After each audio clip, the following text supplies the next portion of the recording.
It's Sunday night and the streets of Germantown, Philadelphia are barren. I mean, sure, there's like 2 or 3 people walking around, but it's, relatively a quiet night. That is until a voice breaks through and is screaming for help. What follows is a trail of clues, a massive search, and the just bravery of Carlesha Freeland-Gaither. We are your hosts, Sherry Ferreira. And Helen Allen. This is The Chalk Line. Good evening, everyone, and the highlights of the news this Thursday.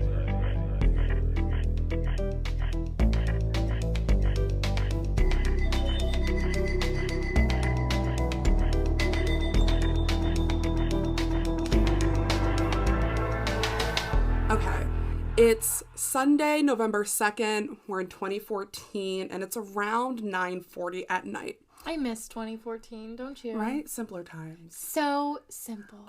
So simple. Before I had debt. Oh. Before I had COVID. No. Before I had bills. 2014, yeah. It was a walk in the park. But maybe not for this story. Oh, no. This story, it's definitely not a transition. park. I'm like... A fucking Dateline transition. 2014 was a walk in the park. But not for this. Not today. That's so stupid. Like I mentioned at the beginning, there are people out. I mean, there's 2 or 3, and we're going to talk about one of them. Okay. His name is Dwayne Fletcher, and he's out this night going to the store for a snack. He's on the corner of, he's not on the corner, but he's walking toward the intersection of Green Street and Coulter Street. Okay. And these are, like, not very busy streets? Yeah, Dwayne is going to the store for a snack, and, like, just ahead of him, he can see this woman also walking down the street. Mm-hmm. And Dwayne is walking behind her, and he notices that she keeps, like, looking over her shoulder. I mean, she's a woman walking, instincts, hello. And Dwayne, being the little angel that he is like, oh, let me go on the other side of the street so she can feel a little bit safe. Immediately. Because he noticed that she was looking at him. That. Because any woman walking nice. down the street alone, seeing a man behind them, I mean, you're going to do a double take immediately. I am on high alert. Well, everyone knows that by now. I am on high alert at all times. Even the other night, Matt and I were going to sleep, and I go, Matt, what was that? Did you hear that? Someone came in, and he goes, Helen, the dishwasher is on. I swear it was a burglar, but he just didn't see it. It's okay. So, being a woman, you're always on high alert. Being me, I'm double that, but maybe and it's triple. Like you almost have to be. You absolutely have to be. So, it is nice to know that there are men out there who will cross the street just to ease my mind. Exactly. But I feel like that's still a trick. I'd be like, why did he cross the street? What's oh my God. Well, I mean, and that's just an inch of how women think. Yeah. Because I was like scrolling through, this is like a tangent, but I was scrolling through Twitter the other day, and this girl like posted something like about how her Uber driver took the other, like a different route, and she was stressed, and so she like, I don't remember if she like, I think she like hit him or something. She was like, what the hell are you doing? And someone commented being like, why would you assault your Uber driver? He's just taking another route that has less traffic. And I'm like, okay, so you're clearly a man. And you don't know what it's like to feel scared at all times of every day whenever you have to be out in public. Even when you're not in public, you still have that element of like, who could break in and kill me right now? True. Like, you're always thinking, I mean, just being in the car, my boyfriend Latrell, just being in the car with him, it's gross. No, you're so but just weird. like, even being in the car, like his first instinct when he gets into a car isn't always to lock the door. As a girl, the minute I get into a car, I'm locking it and I'm reversing. You're checking the back seat too. Exactly. As you're reversing. You're like, who the hell is back there? I also saw a TikTok the other day that was like a girl singing, and then she gets this like creepy feeling, and she's like, it's not a free concert, and she turns around to like see who's in her back seat. And I'm like, that is so me. But yeah, so anyway, women are on high alert. This is a nice guy for crossing the street. Yeah. Dwayne keeps on walking, and at this point he loses sight of her because she is walking ahead of him, and she is now on the other side of the street because he moved over. And all of a sudden he hears that scream. Oh man. Immediately, Dwayne calls 911 and says that he believes somebody's getting kidnapped. And I'm like, ooh, that's a bit of a jump. Weird, right? But then he explains in this investigation discovery episode, it's one of the like caught on cameras, the untold stories. Right. Where like crime is caught on camera. Right. And he said that he was going with his gut and that was just like his instinct, which is crazy because, I mean, he was right. So I don't initially think that's sketchy. I know maybe your first gut is to be like, why does he think it's a kidnapping?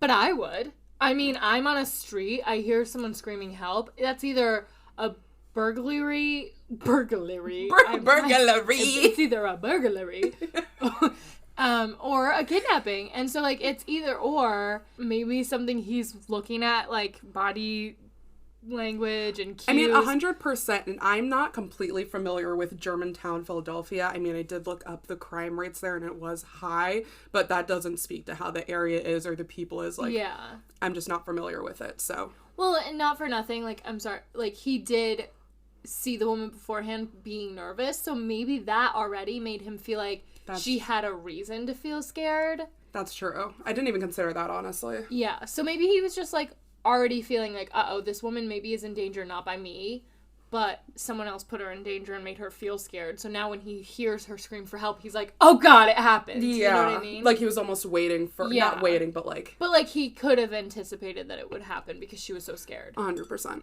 Okay. Dwayne starts running to get a better view, and from a block away, he can see the woman is being literally dragged down the street and pushed into a car. He's seeing the car bounce back and forth a little bit. He assumes there's some sort of a struggle going on, but the window all of a sudden explodes. Crashes. Okay, so when it came to making a podcast, we knew what we wanted to do, but we just didn't really know how to execute it. If you haven't heard about Anchor, it's the easiest way to make a podcast. Let me explain. It's free. There's creation tools that allow you to record and edit your podcast right from your phone or computer. Anchor will distribute your podcast for you, so it can be heard on Spotify, Apple Podcasts, and many more. You can make money from this podcast too, like with no minimum listenership. It's everything you need to make a podcast in one place. Download the free Anchor app or go to anchor.fm to get started. So did he hear anything? Well, he heard the window break, and in his Right. mind, he's like, okay, she definitely got shot. Like, that's the only reason why it would break. And so he's just piecing this together from where he is and, like, from him running towards it. But it's all my happening God. so fast. I would not want to be Dwayne. That is like a very horrifying thing to witness. And this all happens in a matter of 30 seconds. And she's gone. The man... And I'm not trying to negate what she's going through, of course. What she's going through is much worse than what Dwayne's going through. But it's gotta be crazy to be of Dwayne. Course, like... And witness all of this and feel so helpless. Like, he's calling the police, but he's watching it go down. I mean... In 30 seconds, I can't even imagine anything happening in 30. I mean, he literally pushes her into the car and drives off, and he could hear the tires, like, squealing, like, just as he zooms off. It's insane. Oh my gosh. The police arrive, and from what they can gather, there wasn't, she wasn't shot. They didn't find any bullets or casings.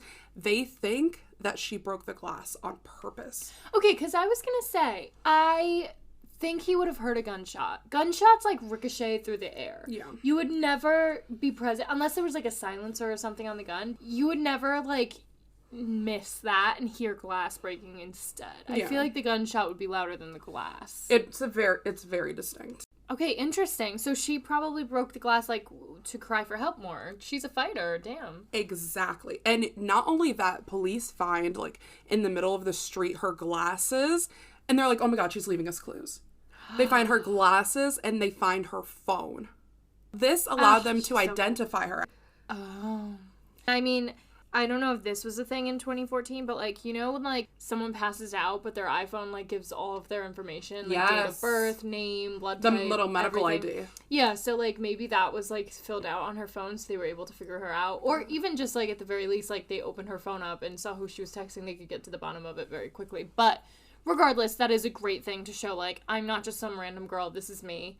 I'm going missing. But also, I'm just thinking how scary it must have been to be her and to think all of my faith is in Dwayne right now. Mm-hmm. He better do the right thing. And just hoping that he even saw, because I'm sure in the middle of that, she's like, what if he turned the corner? What if he went a different way? Right. Like, you're holding on to that hope. Yeah, absolutely. We hear from Larry Malone, who's a retired police chief, and he worked on the case. He's telling us how much he knew that this woman was a fighter and that she was brave for doing everything she could to fight her against her attacker. Absolutely. And still have the, like, sound of mind to leave clues. And one of them being her sight. Well, but also, like, on top of that, like, her just breaking the window in that car, like, I'm sure that made her attacker very mad. And she was willing to risk whatever repercussions her attacker would give to her just to leave clues and to alert someone. So that in itself is brave. That's what you're going to go to. Badass by being like, 100%. I'm not going down without a fight. You're not going down quietly. Not in this quiet neighborhood. We did a take before this where Sherry said that the neighborhood was quiet like 80 times, and I just think that that's funny. Yeah, I was really nervous at the beginning of this. We had to restart it. Yeah. But now we're in a groove. We're in a group. Here we go. It's good. So who is this girl? Did he... Yeah, they're able to identify her through the phone, and her name's Carlesha Freeland-Gaither.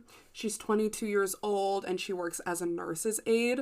She's actually the oldest of, like, 7 of her siblings. I can relate to her. Yeah.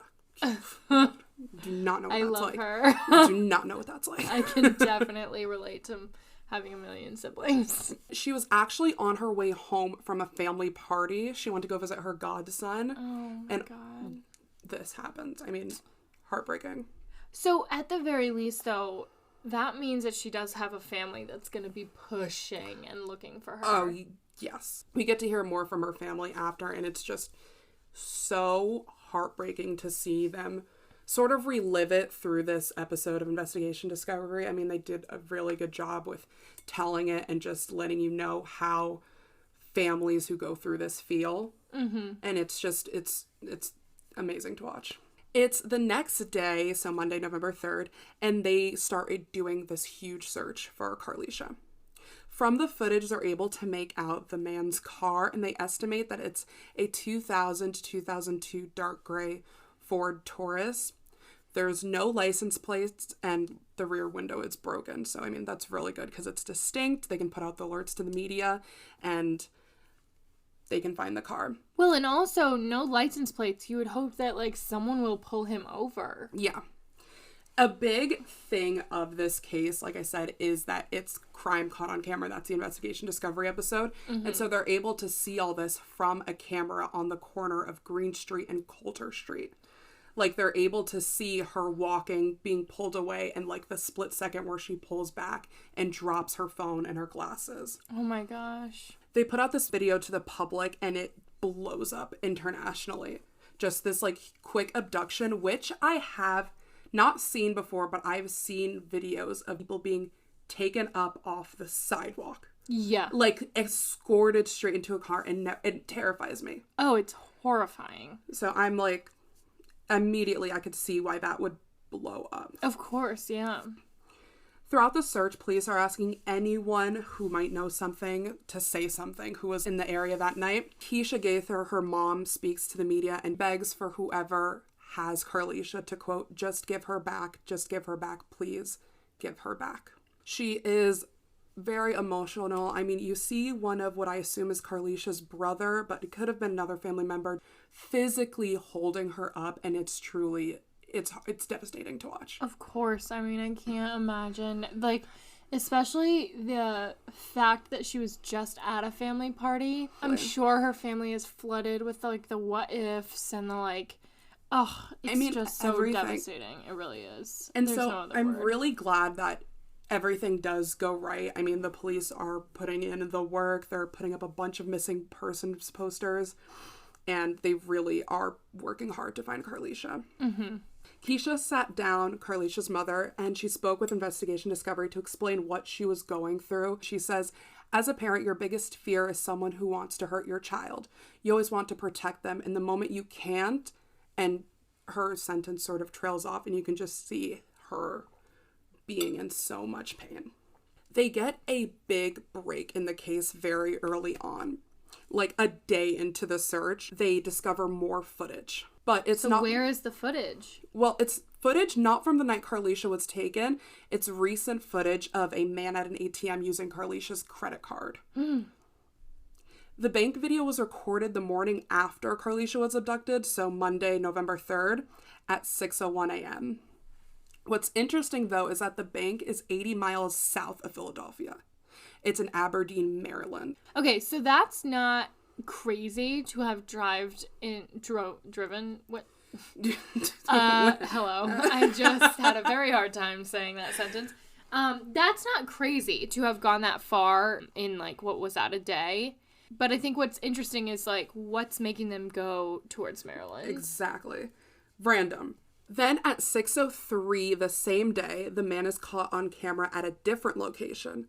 But this time he's in a gas station convenience store. So they're really tracking this guy, but they still can't ID him. Oh, wow. The next day, a woman who lives in Aberdeen, Maryland comes forward, and she says she's found some interesting things in her driveway, which is crazy because I don't know how she linked this to this specific crime, but I'll talk about it and we can discuss it. Okay, what did she find in her driveway? Because I have some thoughts. She found a cut zip tie, candy wrappers, broken glass, a receipt from a supermarket, and like an empty bag of chips. Oh my God. I would straight up just be like, that's garbage. Some asshole just threw it out the side of his car. Like, and I would throw it away. I guess the zip ties are a little bit nerve-wracking, but still, candy wrappers, like a receipt, an empty chip bag, that doesn't sound like a lot to me. I know, and I don't know what made her connect it to this case specifically, like, at all. I mean, I call it luck, sure. I mean, great, we found it, but also weird, girl. Yeah. A little weird. Interesting. The woman asked to remain anonymous, so we don't really know who she is or how she connected this. Of course, she initially thought it was just trash, but later she called authorities after talking to a friend about the case. And so I'm still like, how do you connect this? I think that is really phenomenal. I mean, her friend was probably like, me? It's like you just telling your day to me, and I'm like, no, girl, report that. Yeah, and I'm like, should I? And you're like, dude, go. First of all, her friend is Nicole from... We can't. We're gonna... You guys, that's a little Easter egg for... just edit that out. Yeah. But her friend... What's her name? We need to know about the friend, because this friend is a badass for being like, that's not garbage, my friend. That is evidence. I mean... Wow. And the police waste no time. Thank God. They track down the exact supermarket. I mean, it's right at the top. And they find even more footage of this man. And what is, like, really crucial is that the footage was taken in the middle of the day. All the previous footage of this man was at night, so they couldn't really ID his face. So they're finally able to see this SOB. Yes. Also, props for all of these cameras for being on. Because usually we come into contact with the cases that are like, whoops, the cameras weren't on. Or whoops, that was just out of the camera's vision point. And I know, but... no, literally, I was like, all the cameras are working? Are you serious? We went on a spiel about this. We've never experienced this before. Cameras are on and working? Beautiful. A concept, right? Just beautiful. The man who has Carlesha. His name is Delvin Barnes. He's 37 years old, and he has a history of robbery, aggravated assault, and a ton of other violent crimes. They alert the media about all of this and tell them about how he already has a warrant out for his arrest for a separate crime. Oh my God. In Virginia. That happened all just a month earlier. Do you think he was driving her towards Virginia? Oh my God. Honestly, I think so, towards his home. Oh my God. That's very scary. Yeah. He has a string of other very violent crimes, including rape and kidnapping. One of the things that kept popping up when I was researching is, why wasn't this man put away before? Yeah, I hate when I hear, oh, he's known by police for rape and assault. And I'm like, okay, then what's he still doing on our streets? I mean, his previous crime is very gruesome and horrible, and it's hard to think how he was not convicted of it. Oh my god. Yeah. It's Wednesday, November 5th now, and Carlesha has been missing for 3 days, and they're able to track more of Barnes's movement. They look into a dealership in Virginia where he actually got his car, and they put a GPS on the car that he was driving that night because he had some, quote, financial concerns, but he just had bad credit. Who put a GPS on his car? The dealership. No, they did not. Yes, they That did. cannot be real. Is that allowed? I don't think that's allowed. That's crazy. Wait, I'm concerned. I have financial I questioned concerns. the legality of it, but I was like, maybe it was like a rental. I don't know. That's the only thing I could think of. I was going to say, I have financial concerns. Is there a GPS on my car? No, I'm just kidding. I'm not that bad. You don't worry about me, guys. Guys, I'm fine. But what the heck? But thank God they do have this GPS, because within minutes they're able to track down the car. Oh my god. They see that it's parked in a shopping mall in Jessup, Maryland, which is 120 miles away from where Carlesha was taken, so he's just really moving. When they go to inspect the car, they see that the window is covered with some plastic because it was broken, and they see a figure in the car. What do you mean by a figure? A person. I figured. Figured. Oh my, wait, was that supposed to be fun? No, it wasn't. But it happened that way, and now we're rolling with it. Cute. But so, okay, they see a figure in the car. Okay, what's going on? So the person is in the back seat, and as FBI, police, the whole team, basically, as the person sees them approaching the car, they jump to the driver's seat and try to, like, escape. They find Carlesha. Oh, I can't believe it. I'm so happy she's alive. I mean, really, like, this has been pretty dark and gruesome so far. It's a win, you know? 100%. Oh. They find her. She is alive, thank God. And she is rescued that Wednesday afternoon. Oh God, thank you. Finally, some good. I mean, truly, though, they worked so fast, and they just, it was amazing. They did a good job.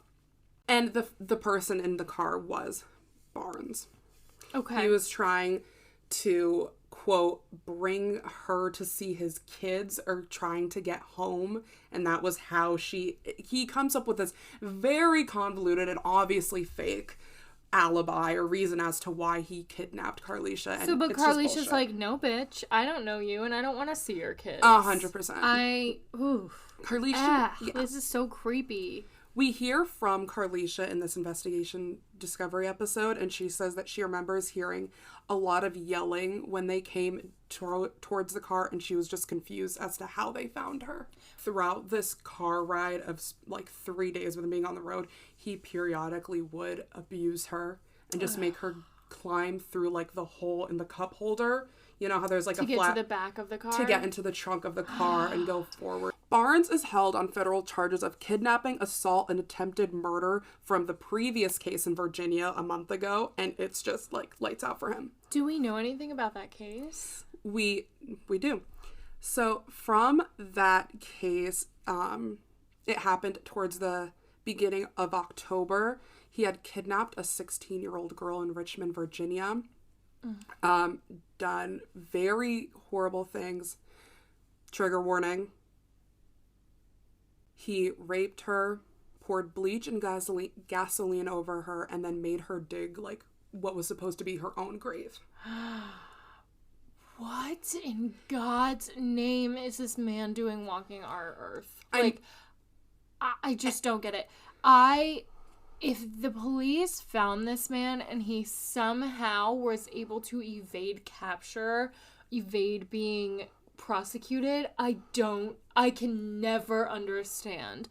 Like, these monsters really are hiding in plain sight.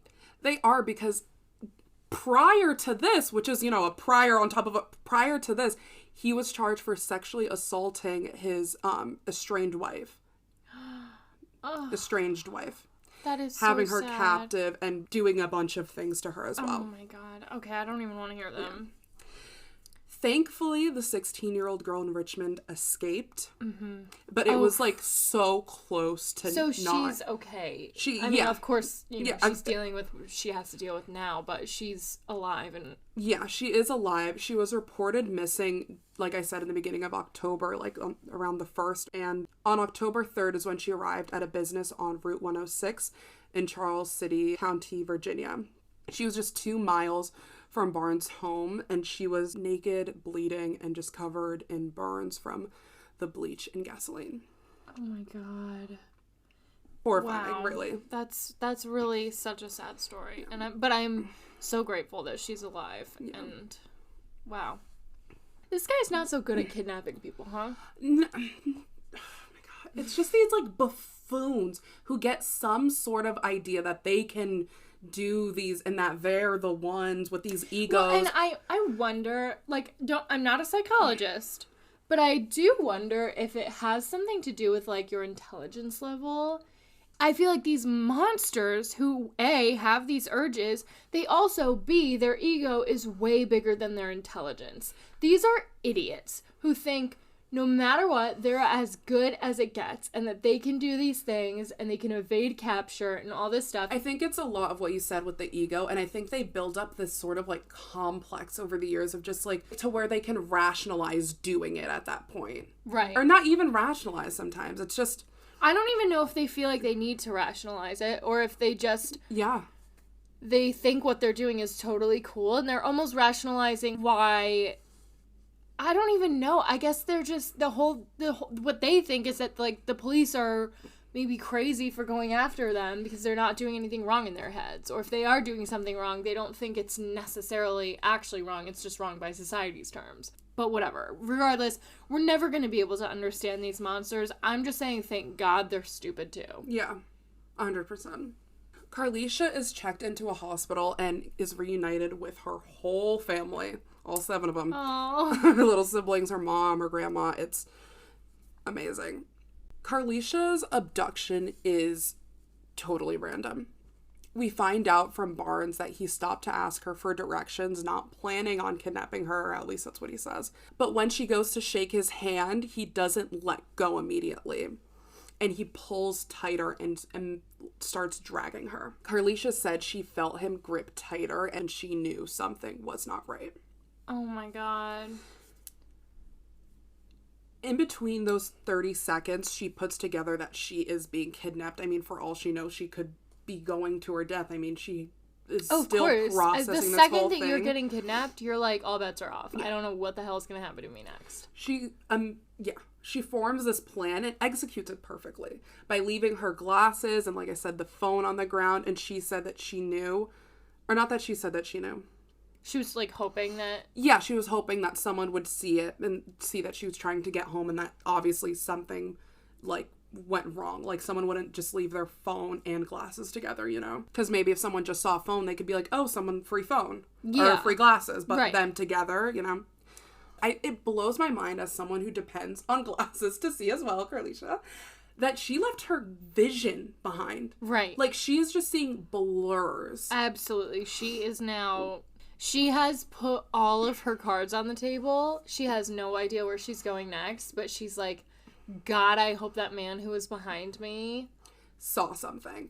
And even with... Honestly, I also would like to say that maybe her being such a nervous person on the street, maybe that is the reason why this initial witness noticed her so much, because she was making it a point to turn around and look at him and turn around and be scared. Then he paid attention to her. If she had just been a person on the street walking with no care in the world, I don't know that he would have been paying attention to what happened to her. I don't think so. Maybe he would have kept walking and thought it was... Because, like, she was recognizable in his mind. Like, she made an impact on him because he was literally like, she's scared.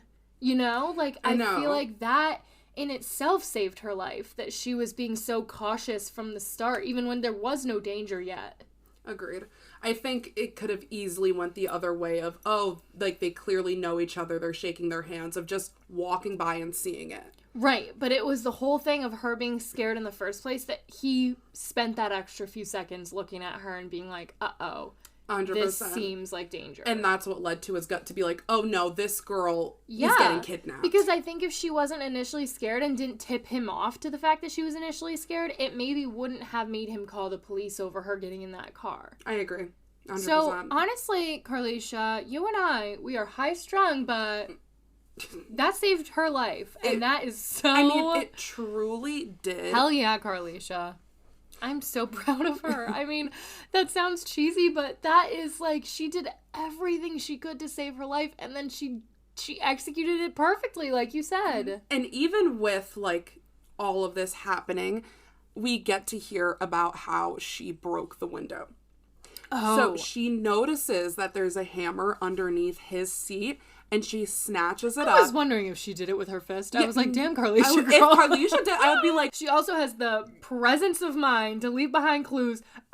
She did it with her fist. That's what I thought. She did it with her pinky, actually. With her eyes. Literally, she willed looked it at to it break. and it broke. Carlesha, you're a badass. Cheers to Carlesha. Cheers to Carlesha. So, okay, there was a hammer. Yeah, she notices there's this hammer underneath his seat, and she snatches it up and hits Barnes with it. Her kidnapper. Yes.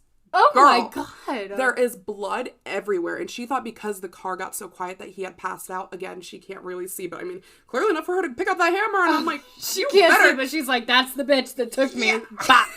Carlesha! I love this story.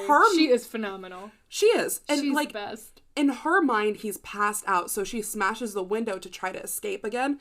But just as she's about to leave, he turns around and pulls her back in.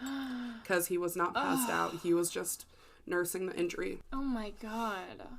In the video, Carlesha describes looking out the window and seeing her home pass by, seeing her place of work pass by, and like the streets that she walked pass by, and just slow. I can't even begin to picture what that is like. Yeah, to feel all of that slipping away and not knowing. It's like literally slowly watching your life flash before your eyes. Like, she is looking at all of the things that she cares about, and God knows where she's going next. Like, 100%. I can't imagine what she was thinking. This is all from Carlesha's perspective. She is now speaking in the investigation discovery episode and letting us know what exactly happened that night that she was captured. Oh my gosh. And she said that while, like, she's looking at her whole life flash by, Barnes has this pile of license plates. And he's switching them out every time they stop to hide from police. How does a person get a pile of license plates? I don't. And didn't he have bad credit? What are you doing with a bunch of license plates? I don't know how he could get all of those license plates. True. Who trusted him with even one? Shouldn't have. So Carlesha does have zip ties around her hands during the drive. It's not clear when, but she is restrained. And when she talks about him abusing her throughout the car ride, making her wait in the trunk, she says that she's glad that Barnes chose her because she wouldn't want to put anyone else through that. And I'm like, Carlesha? How? Carlesha. How did God make Carlesha that way and I'm not even a little that way? Not even a smidge.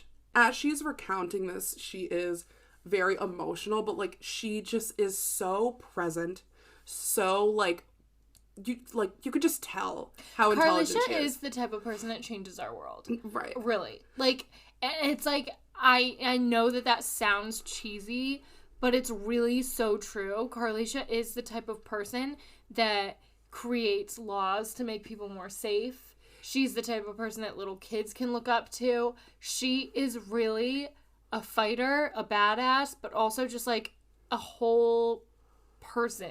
You know what I mean? And that's why she chose to share this. That's why her family like jumped on to share this as well, because they want to spread awareness. We needed this, right? We needed a little bit of like a success story after all of the crimes that we've been talking about. Truly. And I know Barnes is an absolute goddamn piece of shit. And you know what?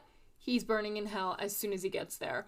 But what a beautiful story that we're able to talk about Carlesha and this poor 16-year-old girl too, but thankfully that came out of this alive. Like, yes. This is really, thank you for picking this case, because it really, like, just is what we needed, I think. It was amazing. It was an honor to research. No, it was just really good to hear about cases like this. Wow. I feel like I'm upset that I didn't already know about Carlesha. I know, and that's what a bunch of people were saying in the comments too. Like, they released this, I want to say, so they released this episode in 2020, at least on YouTube. I don't know if they had a full episode or a bigger release, but in the comments on the YouTube video, everyone is saying how it sucks that they haven't heard of Carlesha before. Right. This happened in 2014. I was a full present person in society. I know. It's not like I wasn't, and I don't know about it. That's really devastating to me, because we hear about all of the really gruesome, sad stories, like how much Gabby Petito blew up in the news, but you don't hear about the, like, wow, this girl fought for her life and won. And she's here to tell the story about how strong she is and how hard it was for her, but how she came out of it. Like, why don't we get those stories? I mean, even now with all the change that's been happening, we still only get headlines about certain white females. The demographic that we get is really catered towards white. And Carlesha is Black. So that has to be, like, a lot of why, we don't hear about it, which sucks, because these stories, like, obviously, whether Carlesha survived it or not, her story deserves to be told, but we don't ever get this narrative of this strong fighter woman who got through it. And Carlesha is a beautiful example. Like, I just don't know why this wasn't in mainstream media. It's very baffling. And even in the short instances that, let's say, okay, we do hear about it, it is never with this much detail. Right. It is never telling. And they don't pummel the name into the ground the way that they did. Exactly. Like, everyone in America knows who Gabby Petito is. Exactly.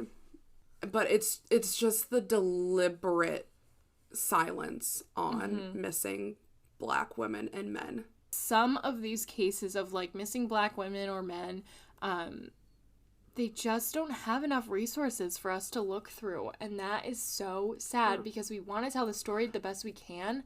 Unfortunately, the white people get more news outlets to care about them, and so those are the ones that have the most information. And we're in no way saying that as an excuse or just like, oh, I can't find it. I'm like, no, because too we lazy to still search. do. Because and maybe we they're still not the do. best episodes, but we do them because it matters. And we always want to do a case justice. So we're not going to, like, half-ass anything.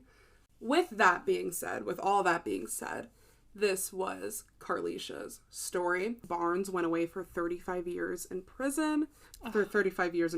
Barnes went away for 35 years. He also did admit to the rape and attempt to kill that girl from Virginia. And disclaimer, we're saying that girl because she is young and they did not disclose her name in the media. Right. She is a minor. We're not just saying she that deserves, girl without the anonymity. Yeah. Barnes, who had earlier confirmed that he abducted the 22-year-old nursing aide Carlesha in hopes of getting money from her to travel south to Virginia because he wanted to see his daughter, and then face charges for that earlier attack in October. Which I'm like, load of shit. And then why did he torture her and make her go back and forth through that little ass hole? Why did he kidnap her? I don't... Absolutely not. He did not do that for that. This man is a piece of shit. He is full of shit. He is shit. And not even to, like... that. I mean, truly, and... I don't want to speculate. I think we should just end it there. But I was going to say... Go ahead, go speculate. Okay, I was going to say that I think that Barnes was trying to commit crimes in the outer states so that he would not get caught in his own state where he has a history of doing all this bad shit. Okay. Am I right or am I wrong? You're right. And you know what? He was caught anyways, so that's why his sentence is so big. Because he's a threat to society in all sorts of states. Truly. Jesus Christ. This guy, I'm so glad that they finally caught him. But you know what? I can't be too gracious because he still wreaked reaped hell on all of these people. Like, I mean, truly. And I don't know, we did speak about some of the abuse that he inflicted on his estranged wife. I hope that she is okay as well. And honestly, anybody who has ever gone into contact with this man and not known about what he did, I'm sure that they have trauma that they have to deal with now, knowing who he is. Like, if you've ever met this man, Delvin Barnes, I am so sorry to you, because this is really, he is a monster. He is sad to hear about. Yeah, I mean, police aren't wrong when they say that they suspect he has committed other crimes like this before. I'm sure he has. Just no one has Nobody come forward. Nobody escalates that quickly for 3 crimes and he's that crazed. No. But I have to say, I am so grateful that this episode ended up just really being about Carlesha, and we don't know a damn thing about that Barnes guy. I mean, truly. Thanks for listening. You can catch us on Instagram at The Chalkline Pod, Twitter at The Chalkline Pod, and follow along with our YouTube channel. The link is in our Instagram bio. Tune in next Thursday for another story.